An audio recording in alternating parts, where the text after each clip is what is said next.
भिंगार हादरले. सौरभनगर वडारवाडीमध्ये बिबट्याचा मुक्त संचार. वनविभाग अलर्टवर. भिंगार येथील सौरभनगर व वडारवाडी परिसरात बिबट्या अनेक नागरिकांना दिसल्याची माहिती समोर आली आहे. सायंकाळच्या सुमारास काही रहिवाशांनी बिबट्या फिरताना पाहिल्याचे सांगितले असून त्यामुळे परिसरात भीतीचे वातावरण निर्माण झाले आहे. स्थानिक नागरिकांनी तात्काळ वनविभागाला याबाबत कळवले असून वनविभागाचे पथक घटनास्थळी दाखल झाले आहे. परिसरात शोध मोहीम सुरू करण्यात आली असून नागरिकांना सतर्क राहण्याच्या सूचना देण्यात आल्या आहेत. वन विभागाकडून नागरिकांना आवाहन करण्यात आले आहे की रात्री उशिरा एकटे बाहेर पडू नये, लहान मुलांना एकटे बाहेर सोडू नये, गर्दी करू नये किंवा बिबट्याला चिथावणी देऊ नये.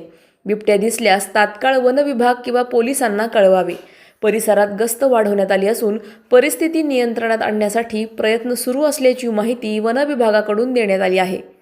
प्रतिनिधी स्वामी गोसावी, न्यूज 24 घडामोडी, अहिल्यानगर. अशाच बातम्यांचा आढावा घेण्यासाठी आजच आपल्या YouTube चॅनलला सबस्क्राईब करा. बातमी आवडल्यास लाईक करा आणि इतरांपर्यंत शेअर करा.